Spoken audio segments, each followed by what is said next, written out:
here in the warehouse today. So I'll send you a free sample of it. Okay, cool. All right, let me hit the record button and we'll get going.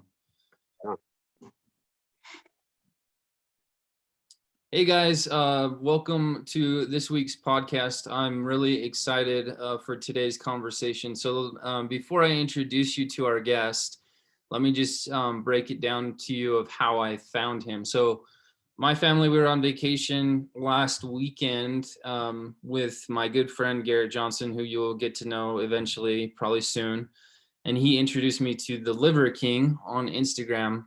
If you don't know who he is, he's highly entertaining individual. I'll link his Instagram page in our show notes. I highly recommend to check him out.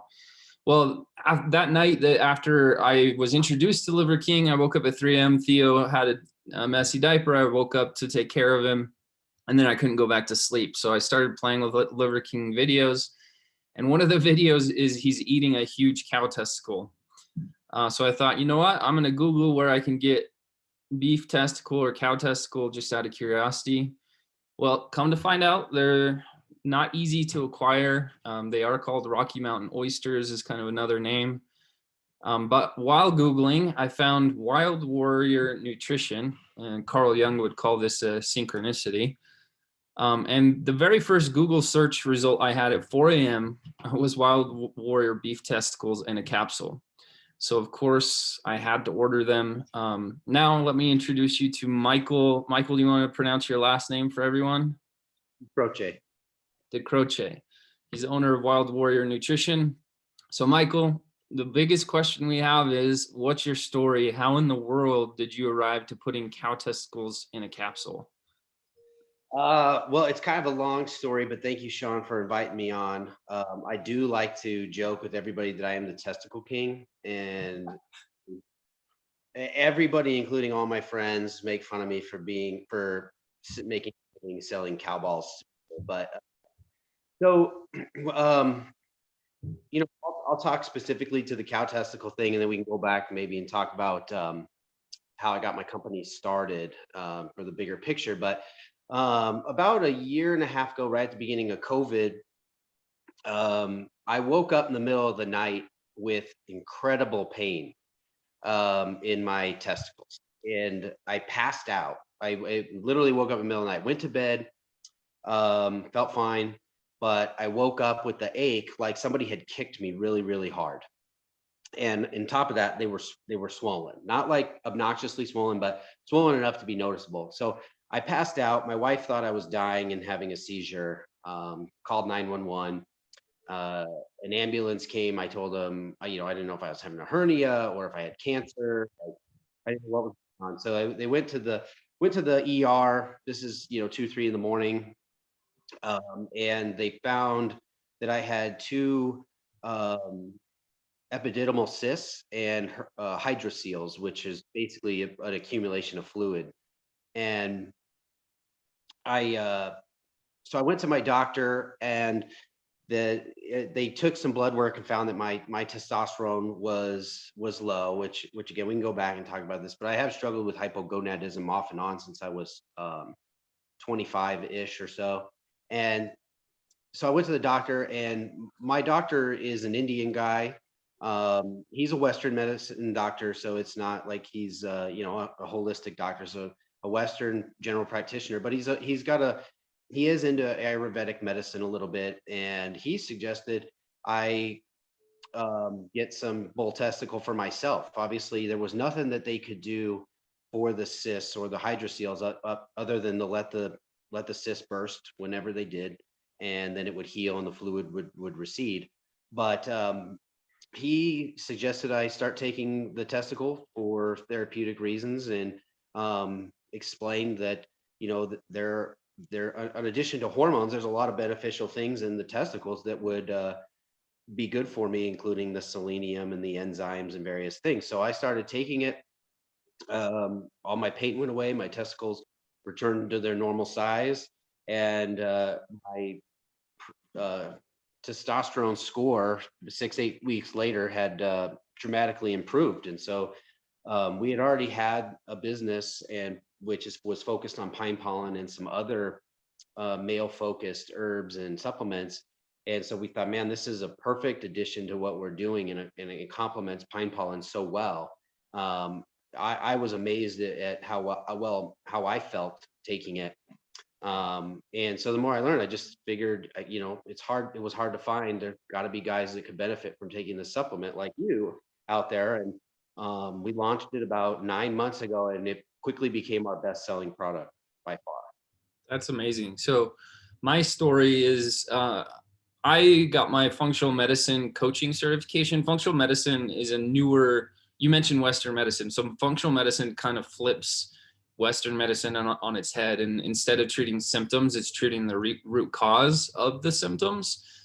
And so with the functional medicine model, that's been in my mind for a long time, because I went to a doctor, we ran my labs and my blood tests. My testosterone was super low, and he wanted to shoot me up with synthetic testosterone. And I did it for a couple months. I did feel improvements in my joints, and I definitely felt a difference with it, but I just had a feeling like I got to find a natural organic way of raising my testosterone instead of the synthetic.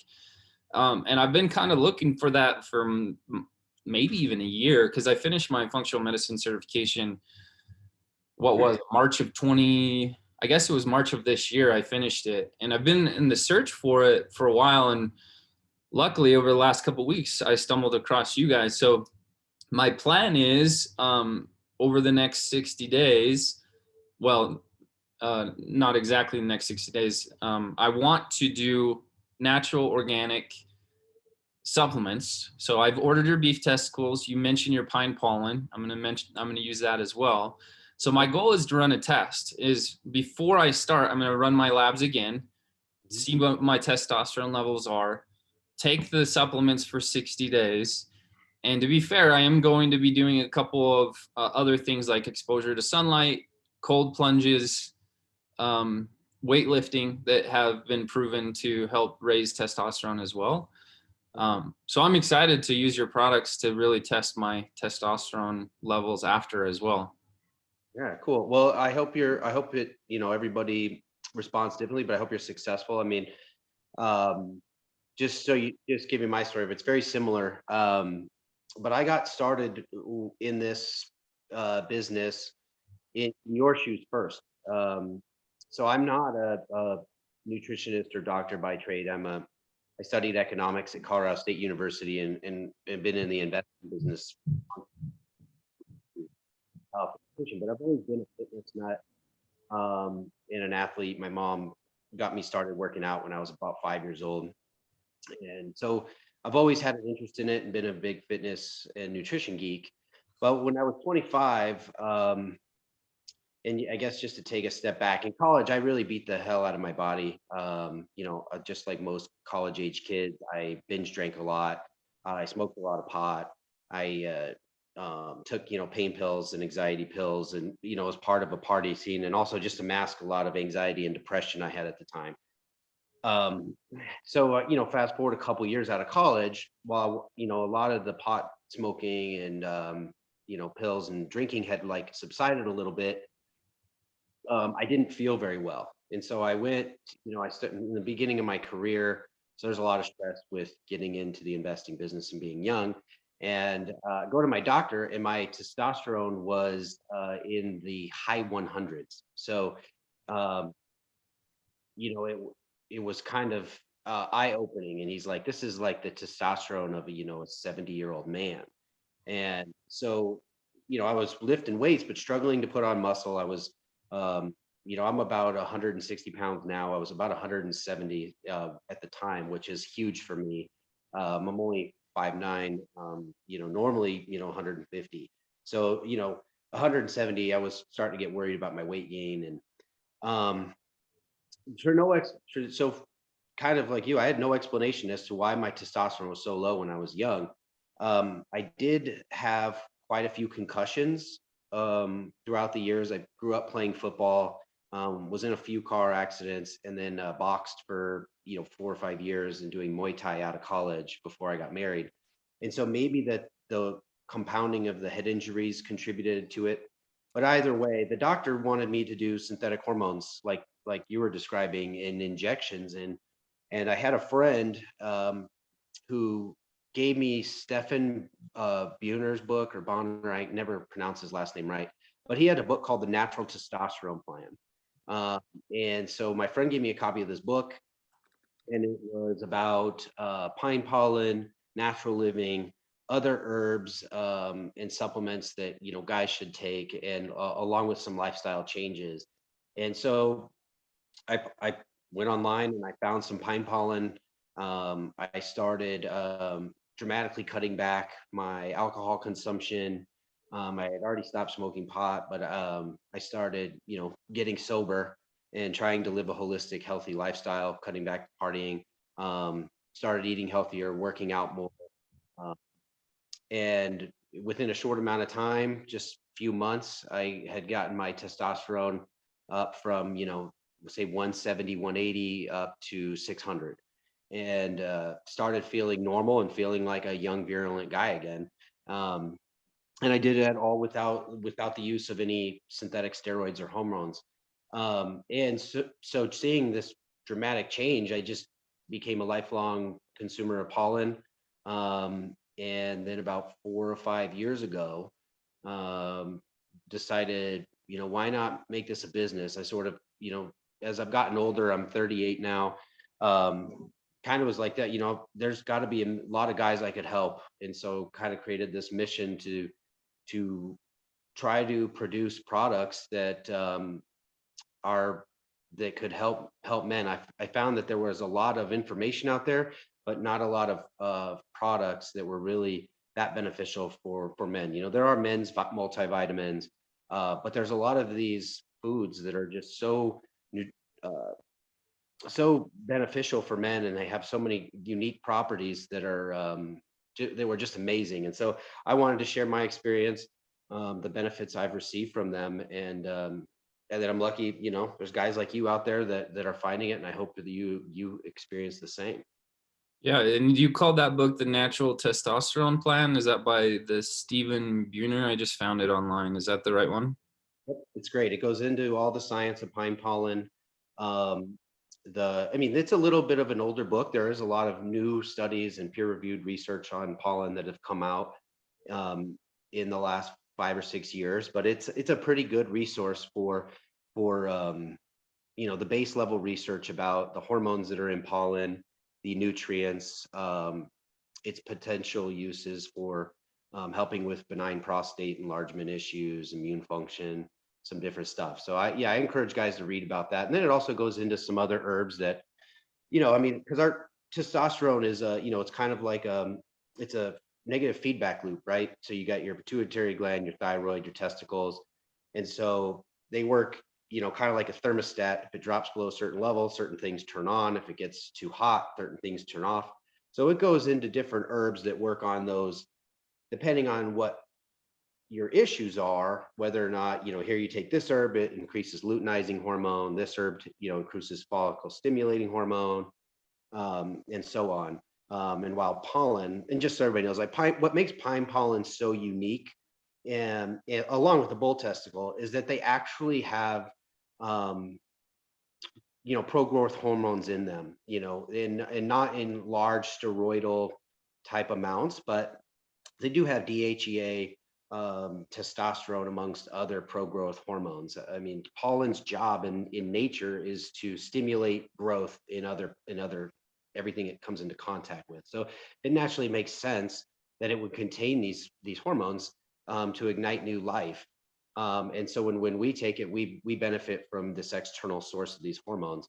The testicles are similar in that, when they're cut off, they're freeze dried, preserving a lot of the hormones and enzymes and other things that are useful um, uh, for men, and for just supplementing our own body's production of these things, but in a natural way that is at a level that's not, that not known to be dangerous. So I'll say that there is some study, there's a lack of study about, the long, about how much is in there, and everything, but Well, this last week, and I listened to a podcast. I don't know if you're familiar with the Huberman Lab. Have you ever heard of him? No, yeah, I've seen some of his stuff. I saw him on the Power Project with Mark Bell not long ago. Yeah, he has one episode that's called "Optimized Testosterone and Estrogen." So Andrew Huberman, he's a professor of neurobiology neurobiology at Stanford University.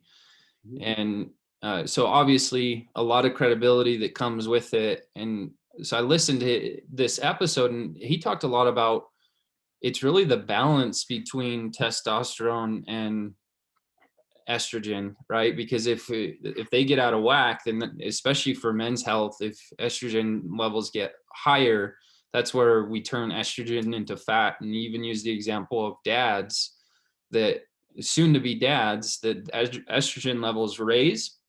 And that's where you see scientifically that a lot of men, dads to be, gain weight. And a lot of people talk about, oh, well, it's because they're eating with their wives. Well, it's actually biological within their body that estrogen raises up, because with most mammals, a lot of times their bodies are preparing for a lack of sleep, because with a newborn baby, that a lot of people don't get the required sleep. So estrogen is kind of to get more fat and to secure the organs a little bit more. I thought that was super fascinating, that there's certain behaviors or there's certain nutrition that you can do to balance the testosterone and estrogen levels within an individual for whatever you're trying to accomplish. He mentioned athletes in the podcast. And again, I'll link this specific podcast in the show notes so you can listen to a Stanford University professor to, verify and validate this information that we're providing. But part of my story, so the Pure Living Family podcast, our logo or our theme is we give you permission to take better care of yourself so you can take better care of those that you care for. So I'm a dad. I've got an 8-year-old daughter, Eva, and then 6-year-old boy, Theo, who has special needs. And and again, I've learned that if I don't take care of myself, I'm not going to have the energy I need and that is required to give the best possible care to Theo. And I think that message can go a long way to other dads out there that are protectors, and especially with the world that we're living in right now, is I think the calling to be a protector dad is so important. And I think that's why we connected, because I have this vision of us hijacking the hashtag Wild Warrior Dad, and we use it in social media to post the activities that we're doing to raise our testosterone naturally. And I don't know if you're good with that too, maybe you participating, maybe getting your circle participating, as well as we do activities, workouts, and then we post Wild Warrior Dad, so we can hopefully create this movement of let's raise our testosterone naturally, organically, so that we can raise our health levels and our efficiency as men, first and foremost, as dads, if we are dads. What are your thoughts of that? Oh, absolutely, man. You bring up a lot of good points. We kind of got a network going of some trainers. I don't know if you've followed our channel or how much, but I work with Jill Moshon and Kevin Rail from My Infernal Body, and Jim Smith from Animal Ability. They put together a lot of our fitness content for us. And so we post workouts. Would love to, get your audience involved in all of that and work together to try to improve the lives of men. I mean, the current health crisis we're in has kind of highlighted the need for taking care of yourself. And it's not just good for, preventing illness and everything else. It's good for your marriage. I mean, being fit and having energy, it's good for your sex life. It's good for, being a dad and having the energy to play with your kids and just enjoy life. I mean, no one wants to be, overweight, tired, anxious. But so yeah, I mean, there is sort of a crisis of manhood, and I like to think of myself a little bit as a manimist, in that dads and men in general are kind of told to just be quiet, deal with their own problems, internalize them, because we have privilege of whatever kind. And so a lot of our issues get overlooked. I mean, they don't have marches. Prostate cancer kills more men than breast cancer does, but that's the fact that we don't talk about, and we don't have parades, and we don't wear blue ribbons. I think, I mean, maybe there is I'm sure there's prostate cancer awareness or whatever, but it just doesn't get, our issues don't get, at least health issues don't get the same level of attention that maybe women's do, and that we're always sort of programmed to say, um, we're going to save women and children. The Titanic goes down, women and save the women and children, and then the men in our privilege can go down with the boat. And so we have a lot of issues that need highlighting. And there's a really good book, another good book I'll mention. It's real small. It's by Dr. Tracy Gapin, Gapin. It's called Male 2.0. And he's I want to say a urologist, male urologist, or urologist focused on men's health. And the book goes into a lot of things. And you touched on estrogen. And um, to your point, one of the things that Dr. Gapin talks about is that men are highly estrogenized through diet. We eat a lot of estrogen, high estrogen foods, nuts, seeds, beans, certain vegetables.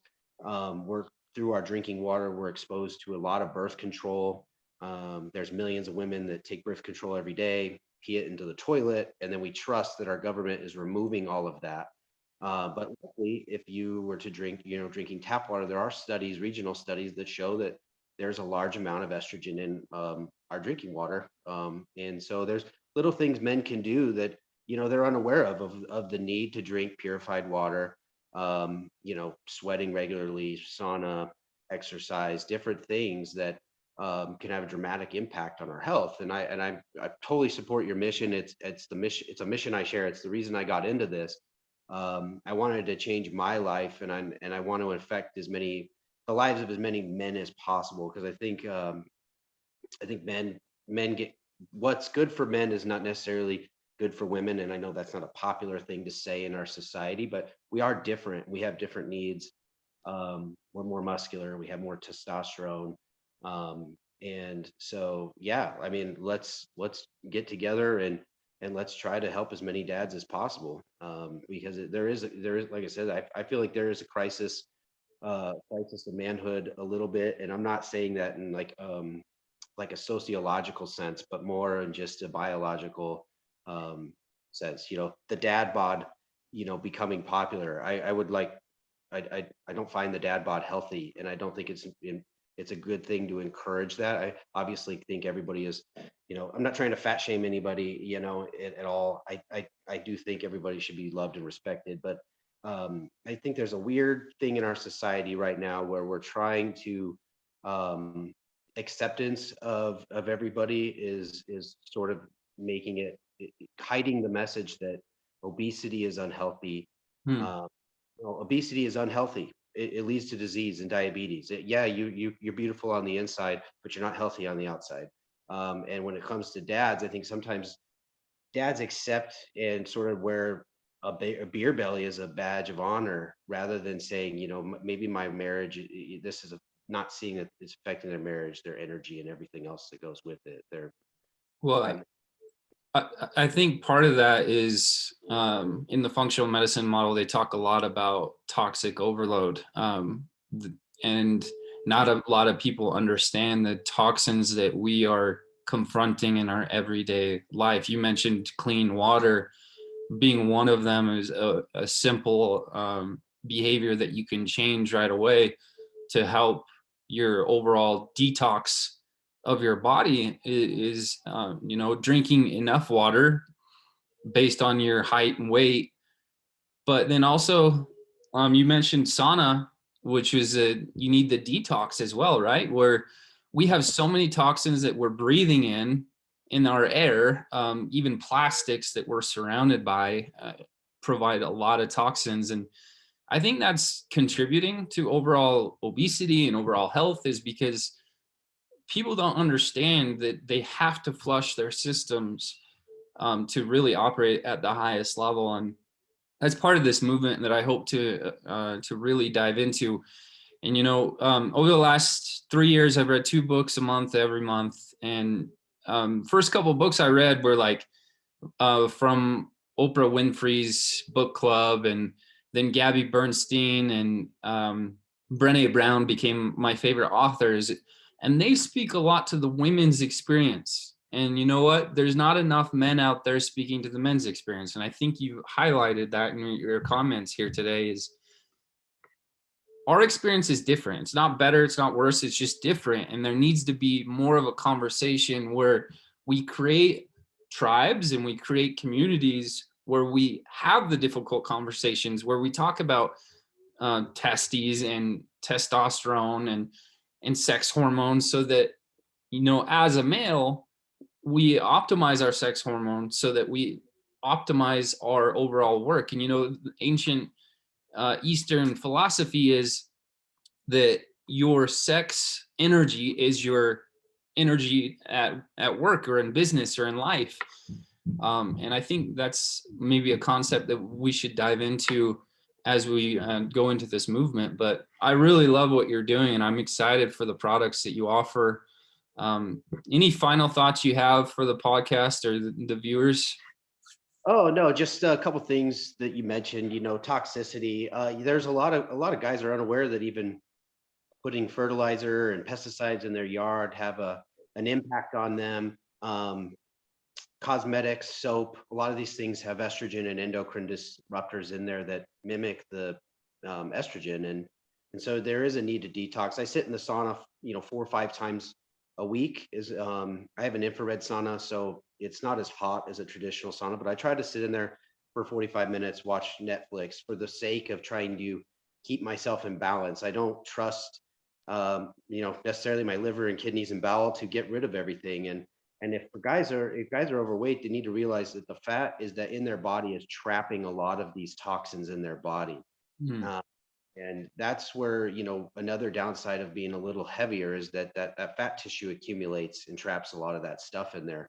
So you become more and more toxic over time, especially if you've got a little extra weight. And an added benefit of dropping a lot of that body fat is that you allow it to free those toxins up so your body can get rid of them, contributing just to a healthier state. In terms of what, this need for men and stuff, I think it's a great idea, and I look forward to working with you, Shawn, because I don't think just society in general prepares men for anything. Aside from work and our education system, just speaking from a dad and a husband point of view, I sometimes joke with my friends that our school system did nothing to prepare me to understand what it's like to have a pregnant wife, or what it's like to have a baby, what it's like to have a postpartum wife. It's real easy. There's Laird Hamilton's got a saying, and this is sort of pervasive in the Tinder world. I'm a Christian guy, I believe in monogamy, and the Laird Hamilton's got a saying: it's real easy to satisfy a bunch of random women once. It is really hard to keep one woman satisfied for a long time.